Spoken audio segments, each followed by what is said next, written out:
pessoal, tudo bem? Eu sou a professora Maralu.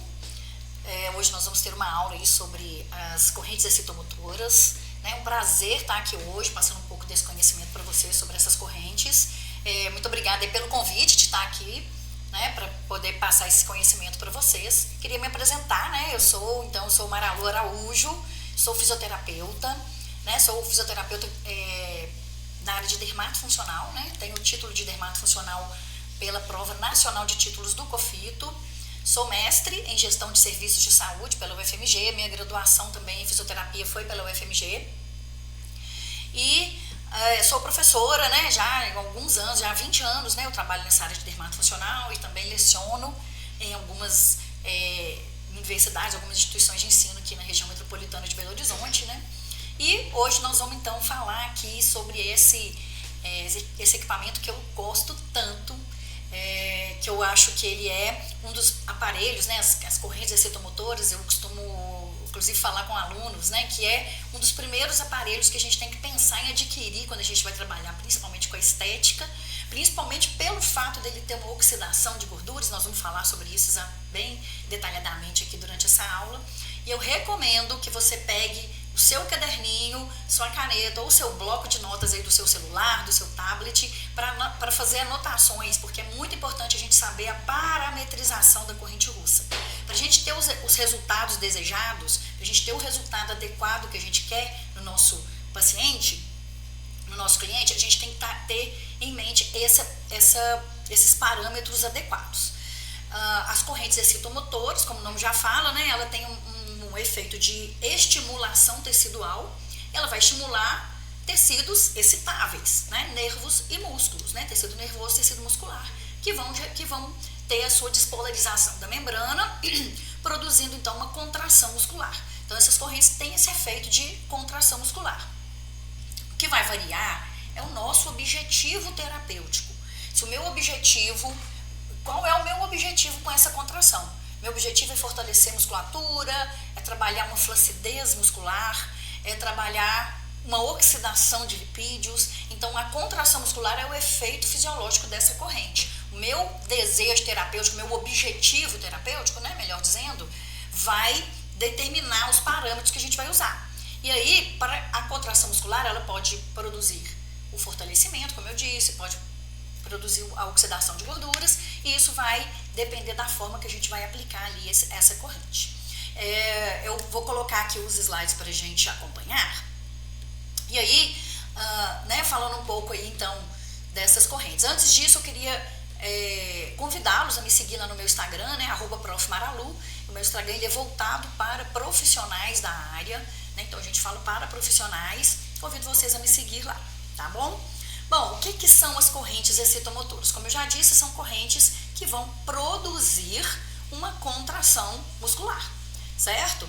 E aí nós temos, aqui vocês podem observar, tem um equipamento ali de corrente russa, e aqui nesse equipamento nós temos as saídas aqui. Então cada saída é chamada de canal. Então nós vamos usar o termo correto, que é canal. Então cada canal aqui vão sair 2 eletrodos, um positivo e um negativo. A corrente elétrica ela precisa ter esses 2 polos, porque a corrente vai passar entre um polo e o outro. E o tecido vivo faz parte desse circuito. Então a gente tem ali uma corrente elétrica, né, que vai estimular esses tecidos excitáveis e produzir essa contração através de um eletrodo, através de 2 eletrodos, um positivo e negativo. Cada saída, então, vai ter um eletrodo positivo e um eletrodo negativo. Por padronização, né, assim, há uma padronização de que o eletrodo positivo, ele vai ter o cabinho vermelho e o eletrodo negativo vai ter o cabinho preto. Mas aí alguns alunos falam comigo, professor, o meu aparelho tem um cabo laranja, o meu tem um cabo, enfim, cinza, preto, lilás. Mas, na verdade, o fabricante ele pode fazer o cabo da cor que ele desejar, mas a pontinha que vai conectar ao eletrodo propriamente dito tem que ter essa corzinha vermelha ou preta para identificar qual que é qual que é o positivo, qual que é o negativo. Quando se trata de correntes excitomotoras, motoras, elas são consideradas correntes alternadas. O que é uma corrente alternada? Eu tenho aqui o positivo e o negativo, né, colocado ali, como a gente vê nessa outra imagem aí. A corrente passa pelo tecido vivo e o alternado significa que hora ela vai do negativo para o positivo, hora do positivo para o negativo. Então não tem tanta, digamos assim, tanta rigidez. Eu vou explicar isso bem detalhado quando a gente fala de colocação de eletrodos, mas em relação à colocação desses eletrodos, aonde que vai o positivo, onde vai o negativo, quando se trata de correntes excitomotoras, certo? Que a gente vai focar aqui na corrente russa e na corrente Alce.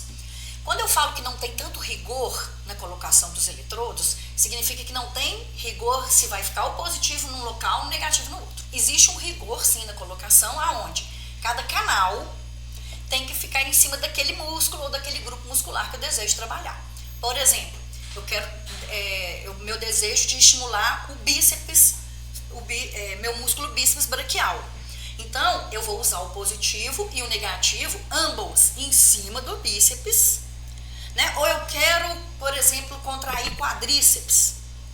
Então, eu vou usar positivo e negativo do mesmo canal em cima do quadríceps, que é um grupo muscular, né? Posso usar eletrodos maiores, pegando ali as porções do quadríceps, por exemplo, né? Pegando ali o reto da coxa, vasto medial, vasto lateral, talvez o vasto intermédio, que é um pouco mais profundo, a corrente não alcança, mas enfim, a gente consegue pegar com o eletrodo maior o grupo todo. O que eu não posso fazer é usar um positivo, por exemplo, quero contrair o bíceps novamente. Usar um positivo no bíceps e um negativo lá no antebraço, porque aí eu não vou produzir, né? O bíceps não vai fazer parte desse circuito e eu não consigo uma contração adequada. Então, o rigor que existe é mesmo canal, os dois eletrodos do mesmo canal tem que estar em cima do mesmo músculo ou grupo muscular que eu desejo contrair.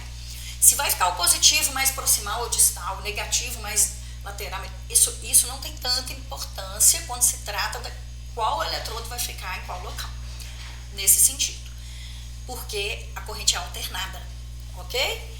Então, isso é importante da gente saber. Aqui nessa imagem a gente observa aqui, né, a colocação desses eletrodos. A gente tem aqui, né, por exemplo, aqui no reto da coxa, um positivo e um negativo do mesmo canal para estimular esse músculo. Na outra coxa dessa paciente tem outro positivo e negativo de um outro canal, ou seja, de outra saída aqui do equipamento, ok? Então isso tem que ficar, eu queria até iniciar com isso para ficar bem claro. Porque às vezes a gente vê alunos procurando, né, colocando lá e às vezes coloca um positivo e negativo de canais diferentes no mesmo músculo. Não vai funcionar, não vai ter a contração adequada. Ok? Então, essa é a primeira coisa que vocês têm que ter em mente. Já anota aí no seu caderno, já anota aí no seu bloco de notas aí do seu celular. Quando a gente fala de correntes excitomotoras, existem algumas nomenclaturas. A nomenclatura ENM, que é eletroestimulação neuromuscular, não é tão usada hoje mais, mas ela representa bem o que a gente está falando, né? Nós estamos falando de eletroestimulação neuromuscular, não é isso? Os tecidos excitáveis não são tecido nervoso e tecido muscular. Então, esse termo é um termo bem abrangente, mas hoje é muito utilizado o termo BMAC. Então, se a gente vai buscar artigos para pesquisa, a gente vai encontrar mais o termo BMAC, que seria corrente alternada modulada em burst. O que é esse burst? Tem alguns equipamentos, depende do fabricante, até vem escrito lá, frequência em burst, enfim, eu vou mostrar para vocês isso. Significa, o termo burst significa, de uma forma bem geral, significa trens de pulso ou agrupamentos de pulso. Por que disso? Porque a corrente elétrica, ela é estimulada em pulsos. Então, é como se eu tivesse assim, por exemplo, se eu pudesse delimitar um segundo aqui entre minhas mãos, nesse um segundo eu tenho a passagem de onda.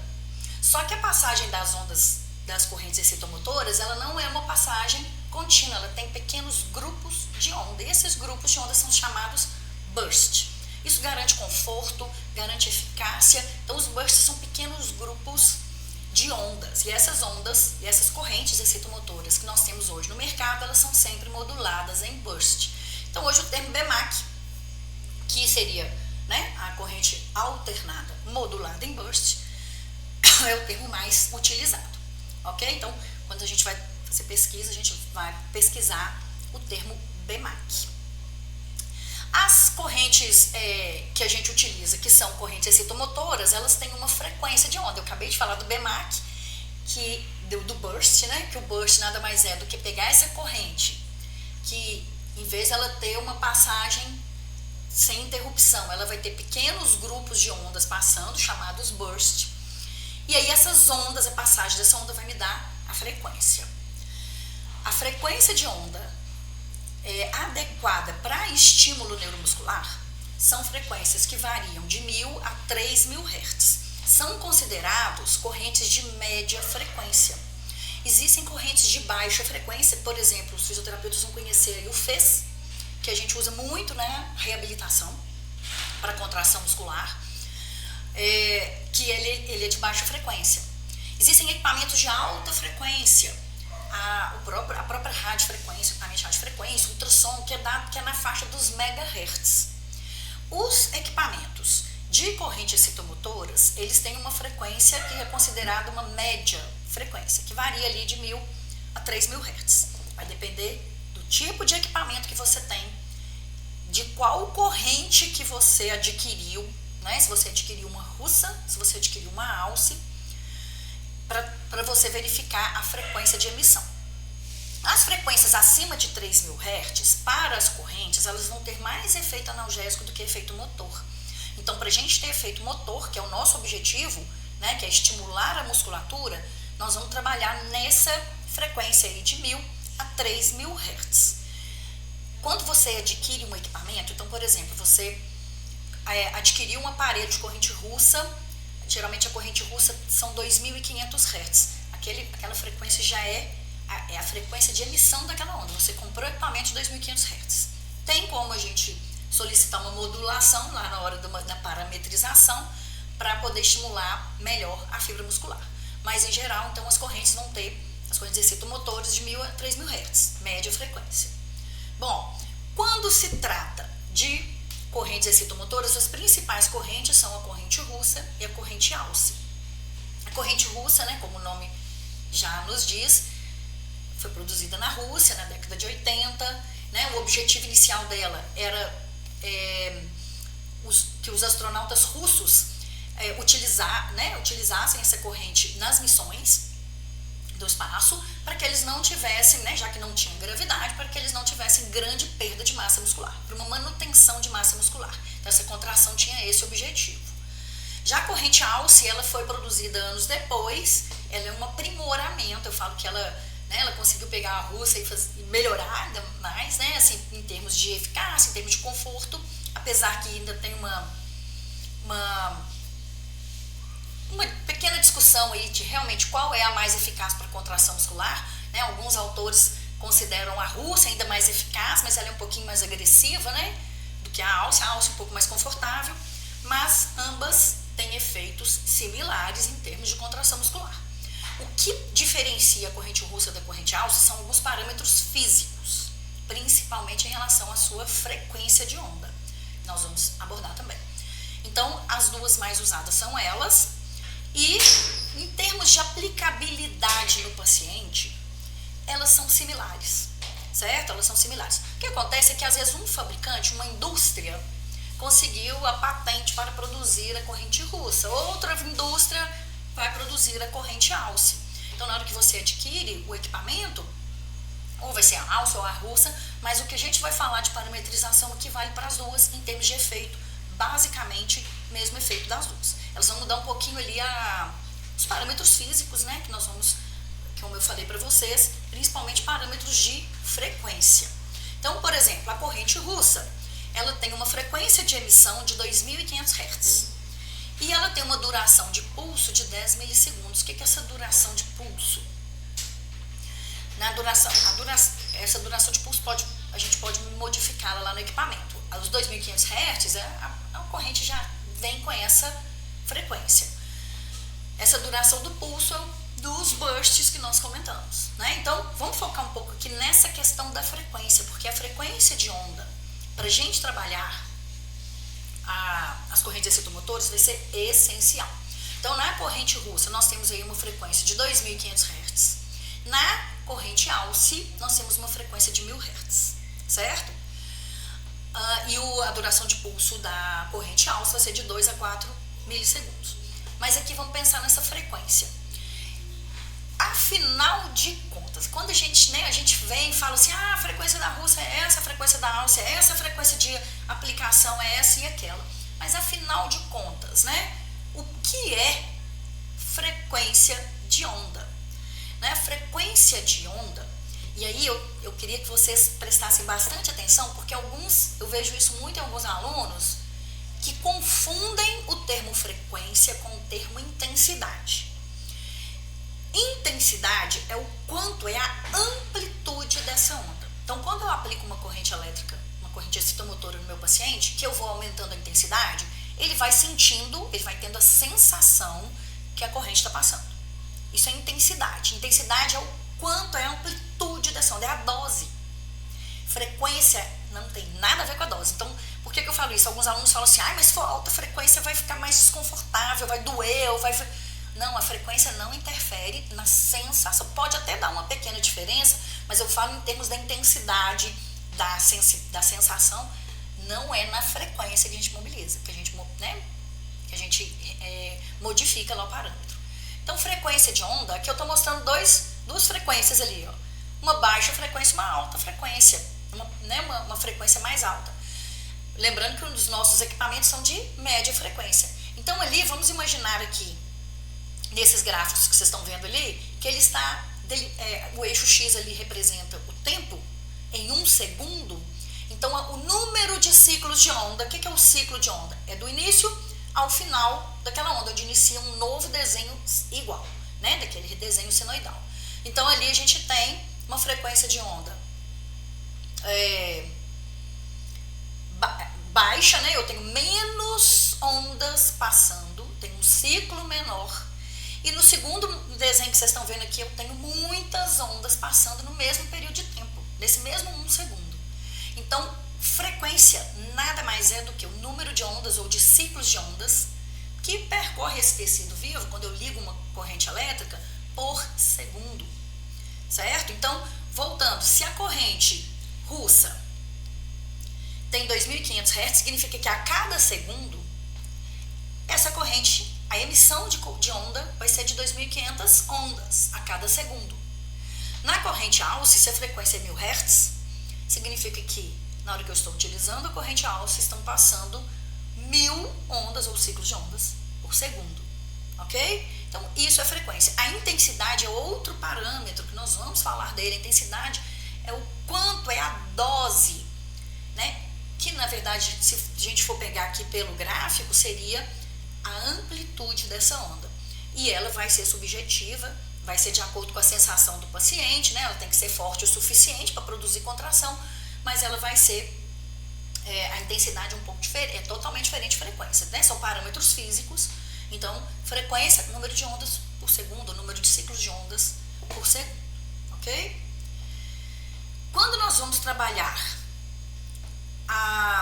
as correntes excitomotoras, nós temos que pensar em alguns conceitos que são importantes para a realização adequada dessas correntes. Então, aqui, nós vamos ter alguns parâmetros importantes. Primeiro parâmetro que eu gostaria de relembrar com vocês é o conceito de unidade motora.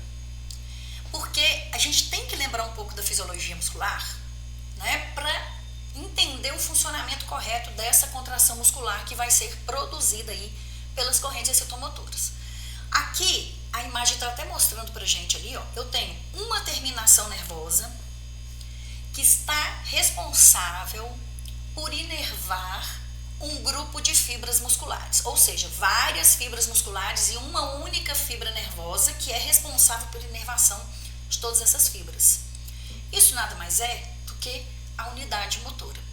Então, a unidade motora são várias fibras musculares que se comportam de forma similar, que contraem de forma similar, inervados por uma única fibra nervosa. Por que isso é importante? Porque quando a gente trabalha a contração muscular, seja ela voluntária, seja num exercício físico, seja no dia a dia que a gente faz a contração, seja estimulada por uma corrente elétrica, por uma corrente excitomotora, nós vamos estimular as unidades motoras.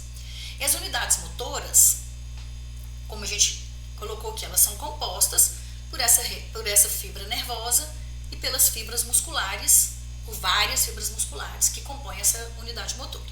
Só uma curiosidade, nós temos unidades motoras, então, por exemplo, vou dar mais uma vez o exemplo aqui do bíceps braquial. Lá no meu bíceps eu tenho várias unidades motoras. As unidades motoras, elas são, eu tenho unidades motoras pequenas, com poucas fibras musculares, outras um pouco maiores, outras maiores. E quando eu faço uma contração voluntária, por exemplo, eu vou pegar um peso, fazendo uma força aqui no meu bíceps, eu vou ativar ou eu vou recrutar as unidades motoras que são específicas para aquele movimento. Ou seja, eu vou fazer força, preciso segurar aquele objeto pesado. No caso, por exemplo, vamos pegar um outro grupo muscular, vamos pegar a musculatura da coluna cervical. Por que eu pensei isso? Porque nós estamos aqui, vocês estão aí me assistindo, eu estou aqui já há algum tempo e minha coluna cervical está contraída o tempo todo para me manter nessa posição. Né? Então, tem fibras que estão contraídas por um longo período.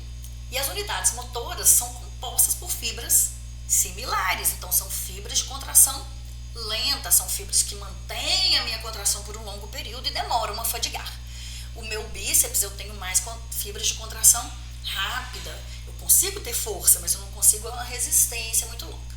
E aí, para a gente entender isso, a gente tem que entender também o conceito de fibra muscular e os tipos de fibras musculares. Então, a unidade motora, formada por várias fibras e uma única fibra nervosa, né? Várias fibras musculares, uma única fibra nervosa.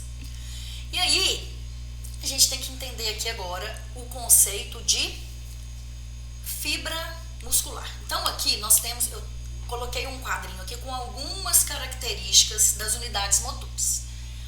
Aqui a gente vai ver o seguinte: unidades motoras tônicas. O que são unidades motoras tônicas ou o que é uma fibra muscular tônica? A fibra muscular tônica é aquela que se mantém contraída por um longo período. Por exemplo, esse exemplo que eu dei para vocês da nossa coluna cervical, da musculatura lá da cervical, que nos mantém com a cabeça, não, minha cabeça ia cair se eu não tivesse essa resistência. Então, as unidades motoras tônicas são compostas por fibras musculares chamadas de fibras vermelhas. Elas têm esse nome porque elas são muito capilarizadas, então muito capilar sanguíneo, então microscopicamente ela tem a característica de ser um pouco mais avermelhada, por ter maior capilarização, como a gente pode ver ali também, né, no quadrinho mostrando ali. Então elas são compostas por fibras vermelhas e a característica principal das fibras vermelhas é que ela tem uma contração lenta e fadiga lenta. O que significa isso? Significa que ela se mantém contraída por longos períodos e demoram a fadigar. Portanto, elas são fibras de resistência. A nossa musculatura postural tem uma predominância de fibras de resistência, ou seja, de fibras tônicas ou fibras vermelhas, certo? As unidades motoras fásicas são aquelas que têm menos capilarização quando comparadas às fibras vermelhas, né? Então elas são menos capilarizadas, por isso elas são chamadas fibras brancas. Então microscopicamente, como ela tem menos capilar sanguíneo, ela é mais esbranquiçada do que a fibra vermelha, né? Microscopicamente. Quando comparado a fibras tônicas, ela é menos capilarizada, como eu disse, e ela é de contração rápida e fadiga rápida. São fibras mais dinâmicas, elas não conseguem permanecer muito tempo contraídas, elas não têm grande resistência, mas têm muita força. O exemplo que eu dei anteriormente do bíceps, eu fui fazer uma compra, eu tenho que carregar uma sacola pesada usando o meu bíceps braquial, ele não consegue ficar muito tempo contraído, às vezes ele fica até tremendo um pouquinho, porque ele não consegue esse tempo longo contraído. Mas se eu precisar pegar essa sacola pesadona e fazer 3 movimentos, é que ele faz facilmente. Ou seja, ele é mais são fibras dinâmicas, são fibras de força. Então a gente poderia resumir aqui esses 2 tipos de fibras da seguinte forma: as fibras tônicas são fibras vermelhas, são fibras de resistência, fadiga lenta ou seja, demoram a fadigar. E fibras fásicas são fibras brancas, menos capilarizadas, fadigam mais rapidamente, mas são fibras de força. Por que a gente tem que entender esse tipo de fibra para trabalhar com corrente excitomotora? Porque, na verdade, o que acontece? As fibras vermelhas, como ela é mais capilarizada, ela é mais oxidativa, ou seja, ela tem muito mais mitocôndrias, cada fibra vermelha tem muito mais mitocôndrias do que as brancas, portanto, ela consegue utilizar o lipídio como fonte de energia, para ficar mais fácil da gente entender. Ela é oxidativa. Já a fibra fásica, como ela tem menos capilares, ela também tem menos mitocôndrias, quando comparada à outra, e ela é mais glicolítica. Ela não utiliza tanto o substrato de energético, o lipídio, como substrato energético. Ela utiliza mais a glicose. E aí, e ela produz mais força, a branca. Então, quando a gente vai trabalhar o nosso paciente com as correntes excitomotoras, nós temos que lembrar, como eu falei para vocês, né? A contração muscular, o objetivo das correntes excitomotoras, da alça e da russa, é produzir a contração. Qual que é o meu objetivo enquanto profissional? Então, vamos imaginar aqui uma paciente que chegou para mim com uma flacidez muscular, uma fraqueza muscular. E aí, o meu objetivo vai ser produzir força, porque eu preciso melhorar aquela musculatura dela que está flácida. Então, eu preciso estimular mais as fibras brancas dessa paciente, certo? Porque quando eu estimulo fibras brancas, eu consigo adquirir essa força e eu melhoro, então, essa flacidez muscular. E quando é que a gente vai querer estimular essas fibras vermelhas, que são mais oxidativas, utilizo lipídio? Quando eu realizo algum procedimento onde eu fiz lipólise. Eu faço a lipólise previamente e logo depois eu venho com uma corrente russa de uma forma que eu estimule mais as fibras vermelhas dessa paciente. Porque são fibras que vão utilizar o ácido graxo glicerol, que são provenientes lá da lipólise, né? Vocês vão lembrar que a lipólise nada mais é do que aquela dissociação do triglicerídeo intraadipositário. O triglicerídeo intraadipositário, ele é composto por 3 ácidos graxos e um glicerol que os liga. A lipólise nada mais é do que a dissociação dessa molécula.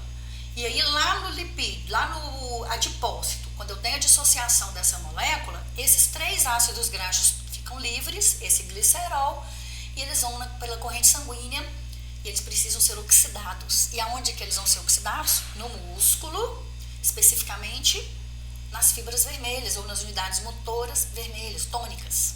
Porque elas são mais capilarizadas, então ele vai chegar mais facilmente, tem muito mais mitocôndrias e vão utilizar esse lipídio, então, como substrato energético. Então, a gente tem essas duas maneiras aí de trabalhar nas correntes excitomotoras. Quando eu quero força muscular, eu vou estimular, então, basicamente as fibras brancas. E quando eu quero gasto energético, eu fiz uma lipólise antes. Então, a minha paciente chegou, eu realizei algum procedimento, vamos pensar aí numa eletrolipólise, né? Que a gente usa as agulhas que são introduzidas lá no tecido adiposo. E eu realizei a lipólise, ou seja, dissociação desse triglicerídeo intraadipositário em ácidos graxos e glicerol, que vão para a corrente sanguínea. Essa musculatura vermelha agora vai usar esse substrato energético que é o lipídio. E aí, outra questão que é importante aqui em relação a as correntes excitomotoras, as fibras musculares, né? Para a gente trabalhar as correntes excitomotoras.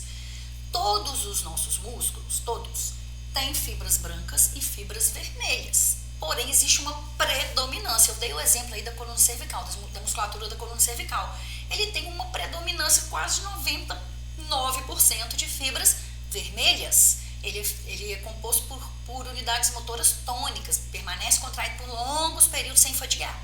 Mas ele tem algumas fibras brancas, é um percentual muito pequeno. Por outro lado, músculos como o bíceps, como o quadríceps, como o glúteo, né? O glúteo um pouco menos, tem uma predominância maior de fibras brancas. Então, depende do quanto essa pessoa é treinada, de como como essa musculatura é treinada, mas, em geral, a musculatura, né, onde a gente utiliza mais dinamicamente, elas têm mais uma predominância de fibras brancas. Então, por exemplo, vou pegar o abdômen, né? Em geral, o abdômen tem os 2 dois tipos, assim, né? Então dá pra gente estimular fibra tônica e fibra branca. Não dá para estimular ao mesmo tempo. Então lá no equipamento a gente tem que mudar ali alguns parâmetros para que eu possa estimular mais fibras brancas ou mais fibras vermelhas. Então nós vamos entender exatamente como utilizar esse equipamento para eu priorizar as fibras tônicas quando eu acabei de fazer uma lipólise, ou para eu priorizar as fibras fásicas quando eu quero então produzir um fortalecimento muscular num caso, por exemplo, de uma paciente que tem uma flacidez.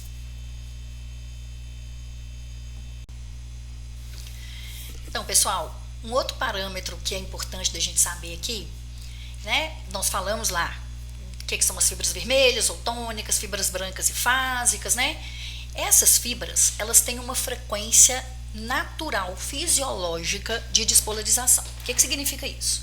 Né? Nós demos um exemplo lá, por exemplo, vamos pegar aqui a fibra tônica, né, da nossa coluna cervical, né, que eu já tinha dado esse exemplo. Para que esse músculo se contraia, ele já tem uma frequência de despolarização que ele realiza fisiologicamente. E essa frequência de despolarização, ela é de 20 a 30 Hz, ou seja, esse músculo ele despolariza de 20 a 30 vezes por segundo. Portanto, já existe uma frequência natural da nossa fibra, isso nem estou pensando ainda na corrente excitomotora, a gente vai falar dela, o que tem a ver com essa frequência aí, mas essa musculatura, ela já tem uma frequência de despolarização fisiológica.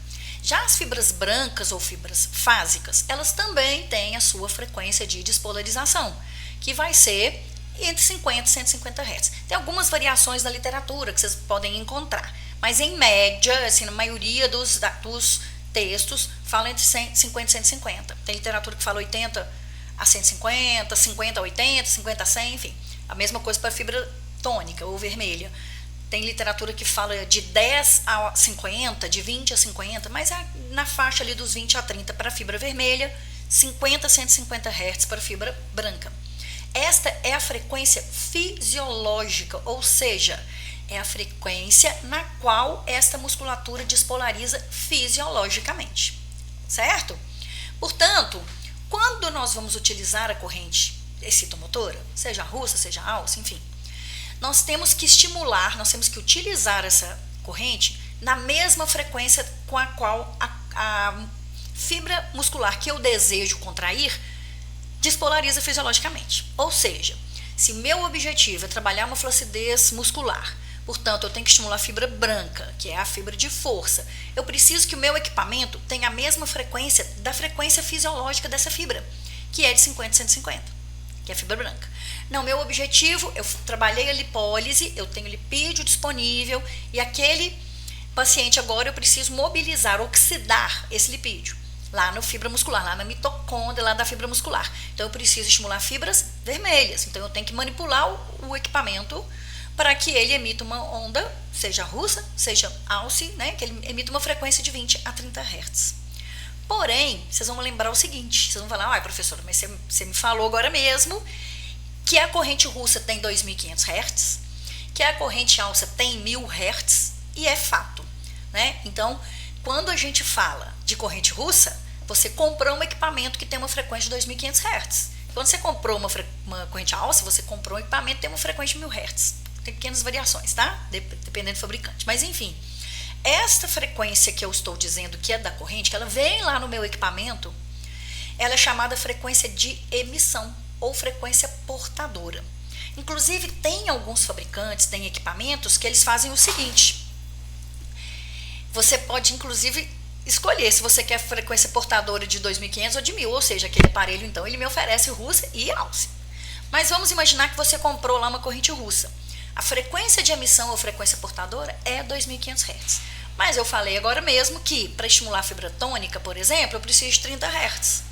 Para estimular a fibra fásica, para fortalecer a musculatura, eu preciso lá de 50 a 150 Hz, a 100 Hz. Como fazer se essa onda já vem com essa frequência média e para estimular músculo eu preciso de frequência baixa? O equipamento me fornece uma modulação da frequência. Portanto, lá no seu equipamento pode ter lá o parâmetro escrito frequência de emissão ou frequência portadora, que vai ser 2.500 ou 1.000 Hz. Tem aparelhos que tem lá os 4.000 Hz, mas aí é mais para interferencial, é mais para alívio de dor. Então, nós temos que, para estimular, como eu disse, fibras vermelhas ou tônicas, eu preciso de 20 a 30 Hz. Então, vamos arredondar no 30 Hz. Para estimular fibras brancas, eu preciso ali de, na verdade, é de 50 a 150, mas o mais usual está ali entre 80 e 100 Hz. Esta frequência aqui, ela é chamada frequência modulada ou frequência de recorte. É como se eu pegasse aqueles 2.500 Hz da russa, modulasse de forma que agora ele vai emitir 20 a 30 Hz. Como que isso é possível? A corrente russa, vamos ver se a gente consegue entender isso aqui. Eu vou até colocar aqui, vou tirar um pouquinho aqui os slides, só para a gente conversar aqui.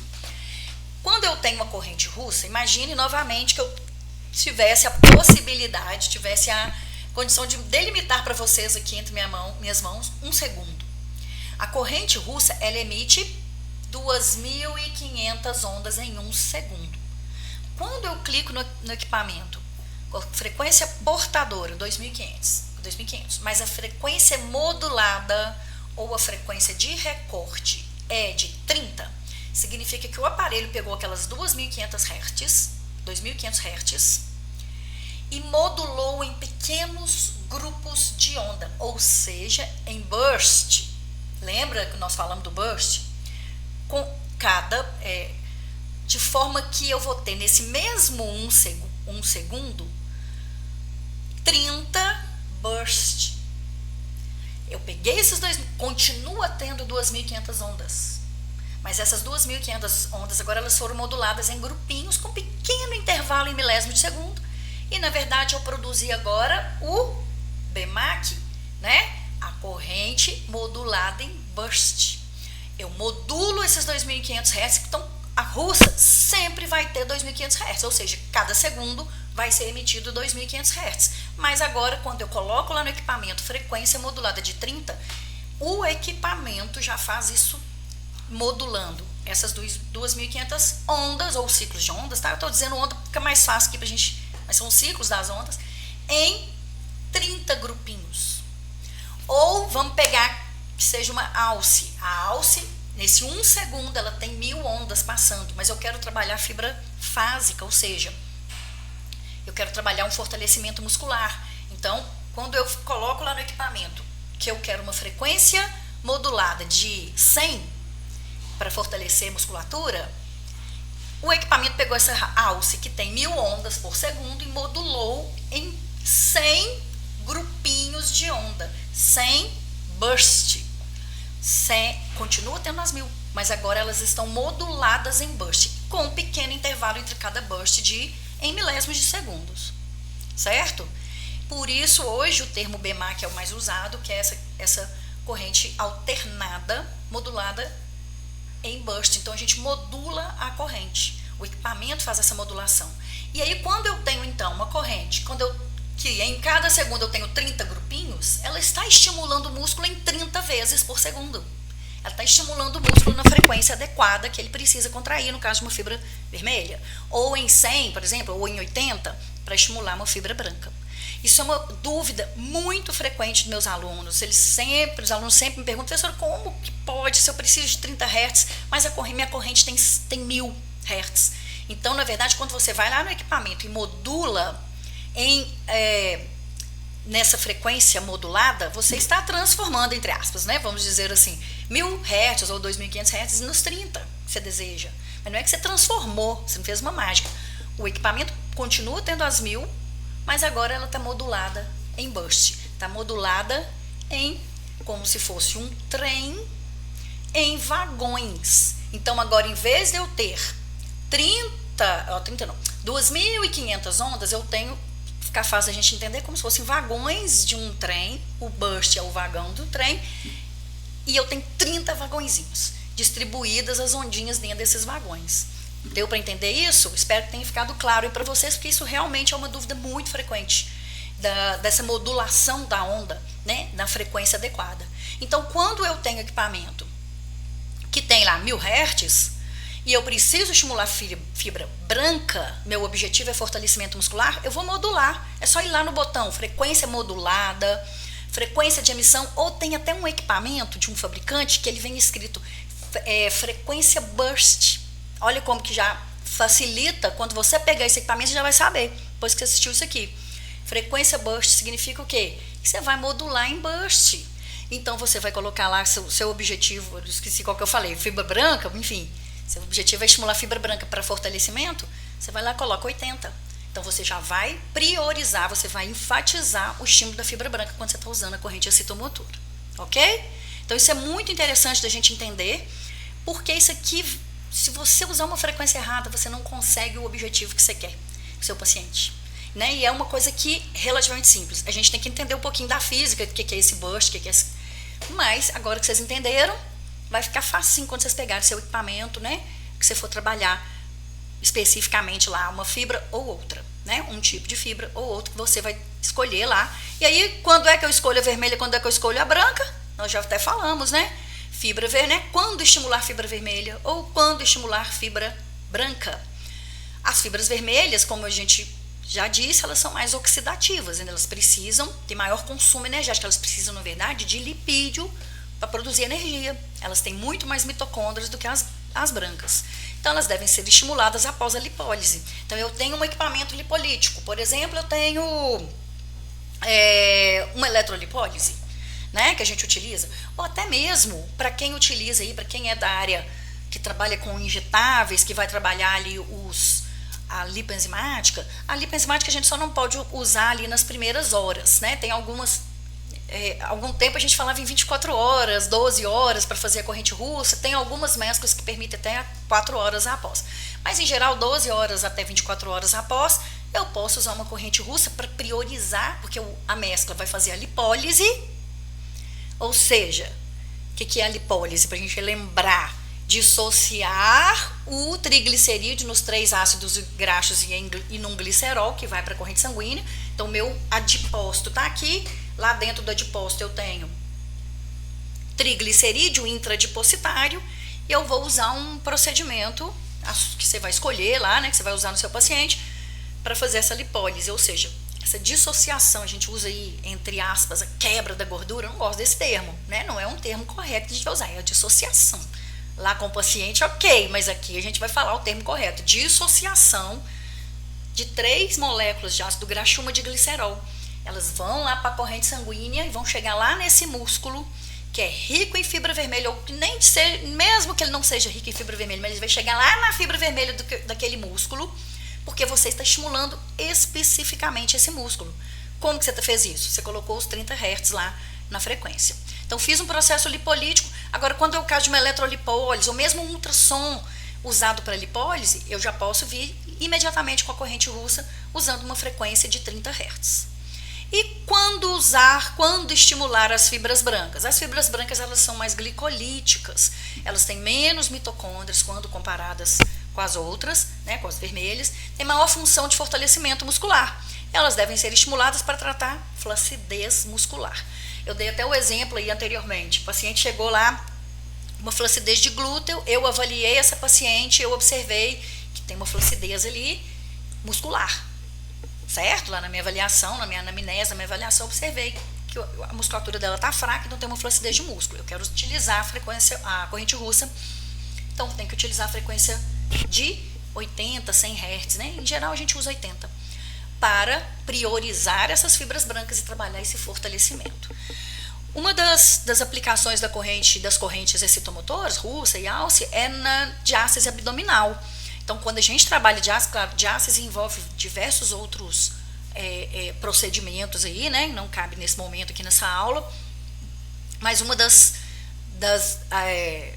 dos tratamentos que a gente utiliza é exatamente as correntes excitomotoras. E aí eu tenho que estimular fibras brancas, eu preciso fortalecer essa musculatura, ok? Então, espero que tenha ficado claro isso aí para vocês. O primeiro parâmetro que a gente tem que saber, então, é frequência. Ficou claro? A gente já sabe qual a frequência utilizar.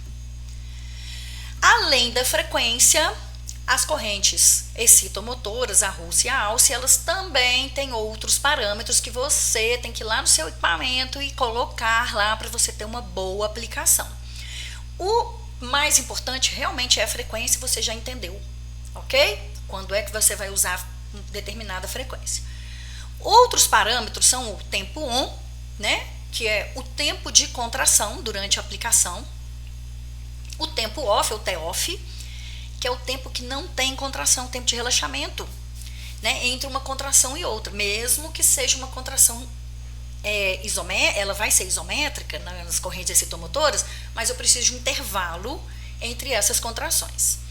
E a rampa de subida, que também é chamado de rise time, e a rampa de descida, que é o decay time, são parâmetros que vão estar entre, como mostra aqui nesse gráficozinho aqui, entre o tempo on e o tempo off. Então, o que é o rise? Vamos pegar o rise, vou pegando por essa imagem que vocês estão vendo aqui, ó, desse gráfico.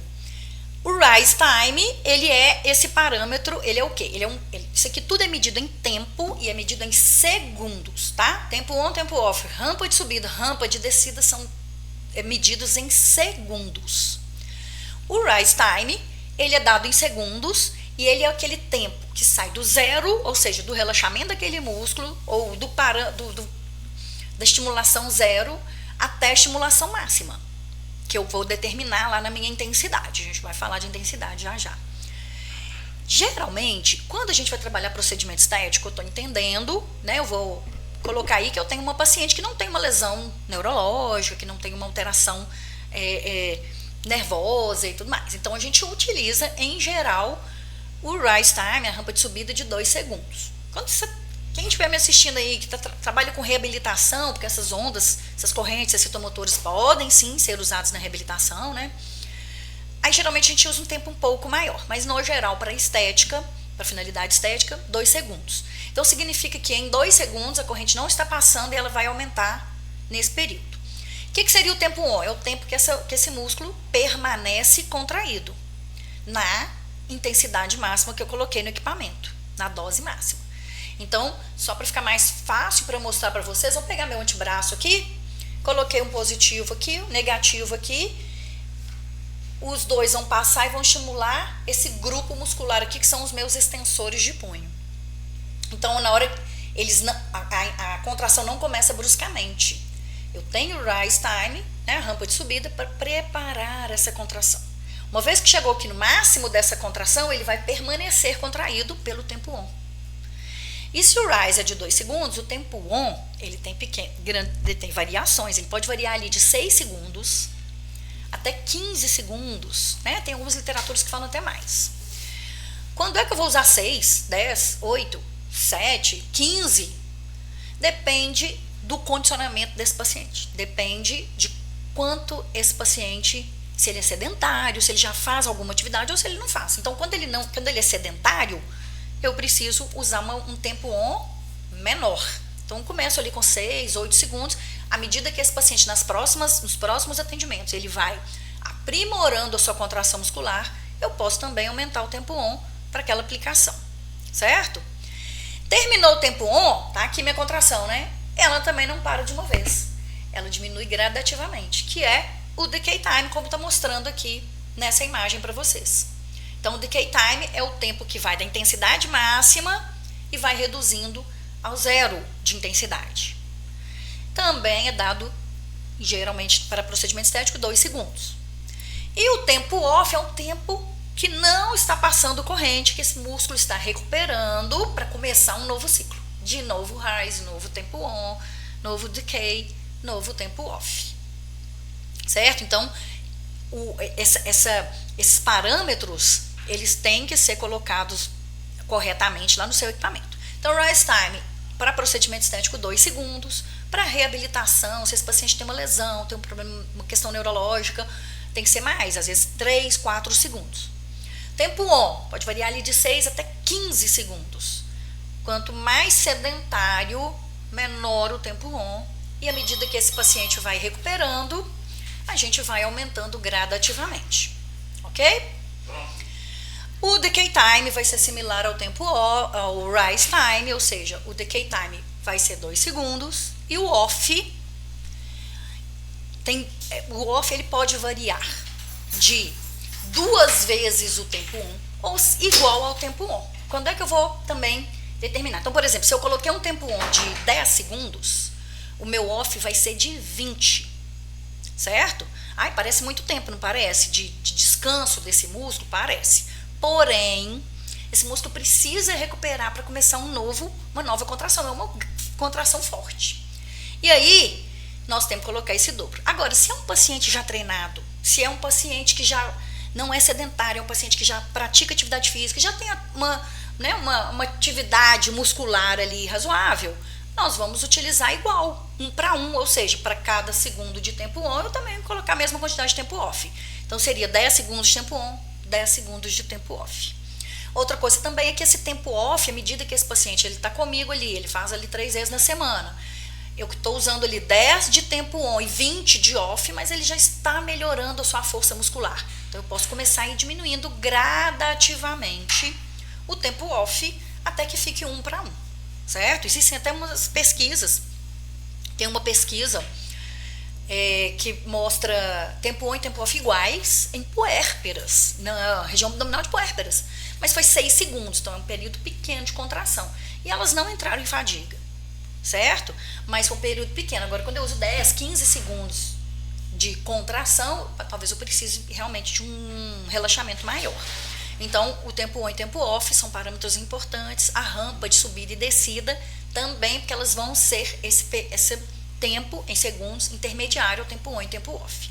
Então, só para finalizar isso, rise time é quando inicia a contração, tempo on permanece contraído, meu antebraço aqui, né, meus extensores, decay time ou rampa de descida é quando vai reduzindo essa contração, e o off é um período de relaxamento para iniciar um novo ciclo, ok? Outros parâmetros importantes aqui dessa nossa corrente, né? Aqui eu queria mostrar só esse aparelho aqui, né? Essa interface aqui. Tem diversos equipamentos hoje no mercado de diversas marcas, mas aqui a gente tem a forma de manipular todos esses parâmetros que nós falamos até agora. A frequência, que vai depender da fibra muscular e do meu objetivo, tempo on, tempo off, rampa de subida, rampa de descida. Aqui mostrando também essa interface desse equipamento onde eu tenho as saídas ou canais, né? Cada canal sai 2 cabos com um eletrodo, onde eu vou, né, conectar os eletrodos, um positivo e negativo. Então, esse é um modelo de equipamento que a gente tem aí no mercado hoje. Além desses parâmetros que nós falamos, nós temos o parâmetro tempo de aplicação. A aplicação total das correntes excitomotoras vai variar, né? Depende aí se o paciente já é ativo ou sedentário. Isso também é meio polêmico na literatura. Eu já vi livros falando que você tem que deixar sempre 40 minutos. Se esse paciente consegue manter os 40 minutos, ok. Só que aí o que a gente tem que fazer em 40 minutos? Deixar um tempo off, se ele é sedentário, tá? Deixar o tempo off maior, ele vai fazer menos contrações. Tá tudo bem. Também existe essa parametrização de tempo total em minutos, dessa forma, sempre deixar ali 40 minutos, independente se ele é sedentário ou ativo, sendo que no caso de sedentário, como o meu tempo off vai ser maior, vocês concordam que o tempo on, né, eu vou ter menos ciclos desse trabalho de on e off, portanto eu vou ter menos contrações. Agora, existe literatura que padroniza, né, ou que sugere, nem padroniza, mas que sugere tempos em minutos, de aplicação ali em minutos, com o paciente sedentário ali até 25 minutos, um paciente ativo 30, 40 minutos. Eu até gosto dessa ideia de usar sempre 40 minutos com o paciente, 30, 40 minutos, mas no sedentário eu vou deixar o off maior, porque ele vai realizar menos contrações durante todo o período de aplicação. Então fica a seu critério, né? Eu sugeri aqui, inclusive no slide essa aqui, eu acho que fica mais fácil, principalmente para quem está iniciando aí, quer trabalhar com o paciente, é possível utilizar dessa forma, ok? E aí a gente entra no outro parâmetro, que é a intensidade, né? A intensidade da onda, que eu falei para vocês que muita gente confunde com frequência. Frequência é um parâmetro específico, nós falamos dele exaustivamente aqui, eu acho que ficou claro para todo mundo. Intensidade é a amplitude daquela onda. Então, se é na onda da russa, é o quão aquela onda tem de amplitude, que na prática, na hora da aplicação, é o quê? É o quanto esse paciente sente da passagem da onda. Que a gente ainda fala com o paciente assim, olha, você vai sentir um formigamento às vezes o paciente nunca fez, a gente fala, sabe quando você dorme em cima do braço, fica formigando e tal? Então, a gente explica dessa forma. E aí, o quanto de intensidade a gente vai colocar depende do limiar de cada paciente. Ou seja, não tem um parâmetro específico. Então intensidade é dado em miliamperes, e aí não existe um valor específico em miliamperes, certo? Depende do paciente. Porém, essa intensidade, ela precisa gerar uma contração. Não adianta o paciente falar, não estou aguentando, está muito forte, e aí eu ainda não visualizei o mínimo que seja de contração. Então, essa intensidade ela tem que ser forte e efetiva. O que seria efetiva nesse caso? Seria uma intensidade na qual vai existir a produção da contração, certo?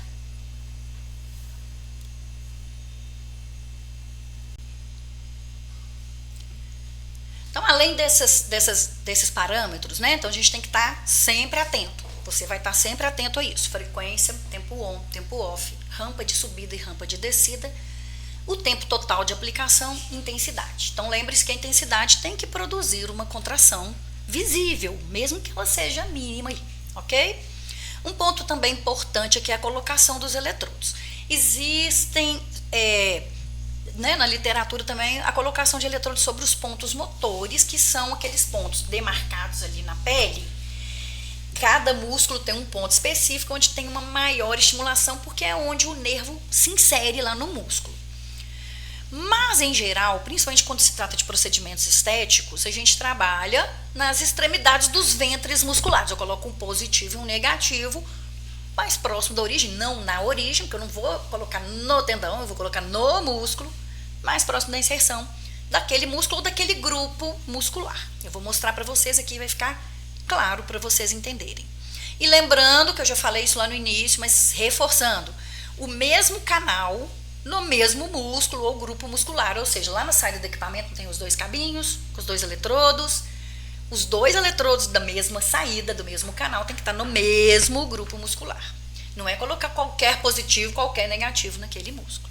Então, para vocês entenderem, eu coloquei aqui algumas sugestões de colocação. Então, nessa aqui, que está colocado no abdômen, vocês podem observar que tem ali um canal, na verdade, dois canais ali no reto do abdômen, direito e esquerdo. Então, tem um canal no reto do abdômen direito, porque o músculo está ali no mesmo grupo. Eu não vou colocar um positivo de um lado e negativo do outro do mesmo canal, sim, no mesmo grupo muscular. A mesma coisa do outro lado. E aqui ele pegou um pouquinho do oblíquo, né, do abdômen, do abdominal oblíquo. Também está o mesmo canal. E aqui também é interessante que vocês podem observar as cores ali, ó, da pontinha. O vermelho e o preto representando o positivo, o vermelho é o eletrodo positivo e o preto é o negativo. Mas tem que ser o preto próximo da origem, próximo da... Não interfere. O que interfere é que o mesmo canal no mesmo músculo ou no mesmo grupo muscular. Aqui tem uma outra aplicação, essa aqui no tríceps. O tríceps são 3 músculos, né, 3 ventres musculares. Então, eu estou usando num grupo muscular. Tá vendo que o eletrodo é até um pouco maior? Tem alguns eletrodos que são esses aqui, né, que eu estou mostrando, ele é autoadesivo, mas tem eletrodos que a gente usa realmente com a fita crepe, com o esparadrapo, que ele é de borracha, mas ele é impregnado com carbono para ser transmissor de eletricidade, né, porque a borracha não transmite.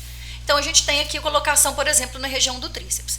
E uma coisa importante aqui é que a gente pode associar na aplicação da corrente russa, da corrente Alce, das correntes excitomotoras, uma carga externa. Então, nesse exemplo que eu estou mostrando aqui, dessa estimulação aqui no tríceps, eu poderia aqui colocar na mão dessa paciente, isso tem que tomar muito cuidado, claro, né? Não é qualquer paciente que vai poder fazer dessa forma, o paciente tem que ter uma certa propriocepção, uma certa consciência corporal, mas a gente pode trabalhar, principalmente se essa paciente já for treinada, se ela já é ativa. Mas poderia ali, por exemplo, colocar um halter, né, ou uma resistência, e quando vai no tempo on, que é o período da contração, eu solicito que ela faça a contração isométrica associada, faça a contração ativa. Eu vou ter um aumento, né, vou ter um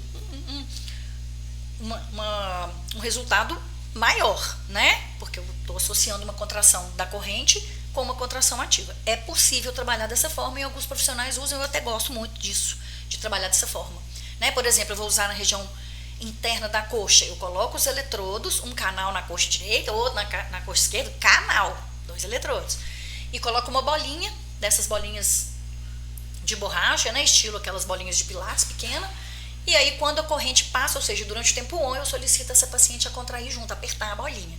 É uma forma da gente conseguir um efeito maior até, né, desse equipamento. Então, a gente pode sim associar.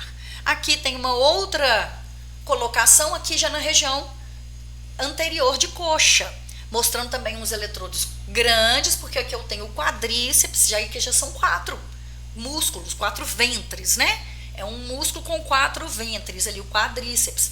Então, ali eu já consigo abordar todo o grupo muscular, todo o músculo. Talvez ali tem o reto da coxa, os vastos, né, medial e lateral. O vasto intermédio é mais profundo, talvez a corrente não consiga alcançar o vasto intermédio. Mas os 3 músculos ali, o reto da coxa, o vasto medial e o vasto lateral, a gente consegue abranger no mesmo eletrodo. Mas aqui vocês vão observar também, mesmo canal, no mesmo grupo. Na coxa direita, na coxa esquerda, outro canal lá do equipamento, certo? Quando a gente vai aumentar lá a intensidade, a gente aumenta para cada canal. E aqui, algumas cautelas e contraindicações dessas correntes. Gente, como qualquer equipamento, como qualquer procedimento que a gente tem, né, seja em reabilitação, seja na estética, a gente tem que tomar cuidado com as contraindicações, com a correta utilização. Aqui algumas contraindicações são muito importantes da gente colocar. Primeiramente, o usuário de marca-passo cardíaco. O paciente que usa marca-passo cardíaco não pode receber nenhuma eletroterapia, ok? Por quê? O marca-passo, ele pode inclusive sofrer algumas interferências, então a gente não usa de forma alguma. Paciente epilético, de forma nenhuma, a gente não façam essa aplicação ao paciente epilético, ele pode ter uma crise epilética lá junto com você. Gestantes. Aqui entra uma questão. Tem literatura que fala que a gestante não pode receber correntes no abdômen. Tem literatura que fala que não pode receber em região nenhuma até a 12ª semana, e tem literatura que fala que não pode receber nenhuma em nenhuma fase da gestação. Eu falo que corrente excitomotora, ela é para contração muscular. Nesse período da gestação não é o objetivo. Eu estou falando porque existem correntes que são para analgesia, e às vezes a gestante tem uma dor lombar, uma dor em membro inferior, até poderia ser utilizado se for o último caso ali para uma questão de dor, mas as excitomotoras, as que são motoras para contração, não é o período de ser utilizado. Então, não recomendo que utilize em nenhuma fase da gestação. Outra contraindicação é hipertensão ou hipotensão de difícil controle ou descompensado, hipertenso descompensado, um hipertenso que não faz uso do medicamento, né? Na sua anamnese você vai aferir a pressão arterial, e aí pode ser que esse paciente, né, não vai ser indicado a utilização dessas correntes. Pode ser que a corrente pode, inclusive, aumentar um pouco a pressão durante a aplicação, se esse paciente é descompensado, ok? O paciente que é hipertenso, mas que faz uso do medicamento é compensado, pode utilizar. A diabetes descompensada também, então muito cuidado. Próteses metálicas na região né, no local da aplicação. Então, se o paciente tem pino, parafuso. Aí na face, hoje é muito comum o paciente ter implante de dente, né? Você pode colocar uma gazinha enroladinha, porque a gente, né, dá para utilizar. Mas eu recomendo não colocar os eletrodos próximos dessa prótese. E aqui eu estou colocando no local da aplicação. Então, vamos pensar aí na corporal, né? Se esse paciente tem uma prótese lá no tornozelo e você vai usar o glúteo, pode usar tranquilo, não pode no local. E perda da integridade da pele. Aqui entra alergias, dermatite, psoríase, feridinhas, feridas cutâneas, enfim. Picada de um inseto que coçou, saiu uma casquinha, não põe em cima. Ali é uma solução de continuidade, uma perda de integridade, coloca um pouco mais próximo ali, certo? Agora, a gente não pode usar realmente em cima de onde teve perda de integridade da pele. Muito cuidado aqui também, que não coloquei aqui no slide, mas, por exemplo, paciente com câncer, né? A gente também não vai aplicar nessa região. Observar estado mental do paciente. Tem paciente que não tem estado mental para utilizar uma corrente dessa, né? Ele pode arrancar, ele pode não entender ali o funcionamento correto. Perda de sensibilidade. Às vezes a gente precisa que essa sensibilidade esteja preservada para que o próprio paciente nos relate a sensação, né? Então é importante também ter a sensibilidade preservada, ok? Na dúvida, não aplique, tá bom? Então, nesses casos aqui que eu listei, esses a gente realmente não pode aplicar. Algumas considerações aí que eu acho importante, né? Gente, a gente sabe que as correntes excitomotoras, elas têm realmente o objetivo de produzir a contração. Essa contração pode me favorecer a melhora aí, né, da função muscular, pode me favorecer uma melhora de uma flacidez. Quando eu utilizo ali, priorizando as fibras vermelhas, eu vou ter o gasto energético, vai favorecer e muito. Por isso que eu falo, né, quando eu falo com meus alunos, vai trabalhar com corporal, investe numa corrente russa, ela tem um investimento baixo, né? O investimento desse equipamento é muito baixo quando se compara aí a outros equipamentos da área da estética. Então é um investimento que vale muito a pena. E aí, principalmente nesses casos onde vai trabalhar gordura localizada, porque o objetivo, quando a gente produz lipólise, eu preciso que esse paciente faça atividade muscular. O ideal é que ele vá fazer uma atividade física, mas nem sempre o nosso paciente vai ter vai realizar uma atividade física ou vai conseguir realizar naquele dia. Então a corrente russa, ela é um aliado nesses procedimentos.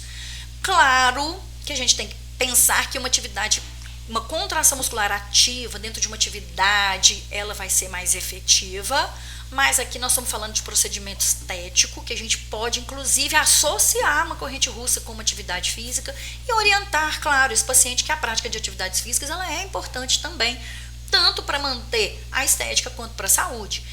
Isso é fato.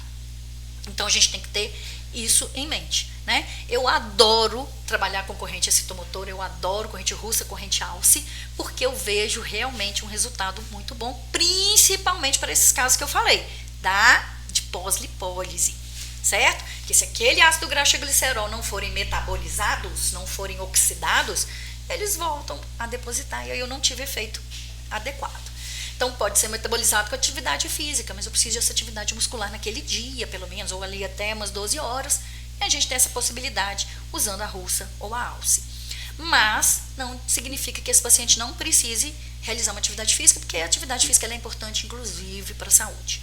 Em termos do equipamento, é um equipamento, como eu disse, eu gosto muito, ele é fácil de manuseio. Você sabendo isso aqui que nós falamos aqui dessa aula, você vai pegar lá seu caderninho na hora de aplicar, você vai voltar aqui nesse vídeo, assiste novamente quantas vezes você achar interessante, achar importante, vai anotando, que às vezes uma segunda, uma terceira vez que a gente assiste, a gente pega outras informações que na primeira vez não pegou. Ou vai lá no seu bloco de notas lá do seu celular e lembre-se desses parâmetros adequados. Certeza que vocês vão ter resultado maravilhoso com o seu paciente, né? Então, e é um equipamento extremamente acessível, né? Quando a gente fala aí de equipamento de estética, a gente está falando de um equipamento de um custo relativamente baixo, com bons resultados. Então, vale muito o investimento, né? E os resultados são realmente muito bons. Eu gostaria aqui muito de agradecer a vocês aí, né, por permanecerem nesse vídeo até esse momento. Obrigada aí por assistirem. Mais uma vez eu gostaria de convidá-los a me seguir lá no Instagram, né, lá nas minhas redes sociais, lá no Prof. Maralu. Lá a gente pode conversar mais. Se você teve alguma dúvida dessa aula, também pode me mandar lá no direct. A gente pode conversar por lá, ou você pode deixar aqui nos comentários, a gente responde também. Um prazer estar aqui com vocês, espero que tenhamos aí novas aulas juntos aí e até a próxima. Um abraço.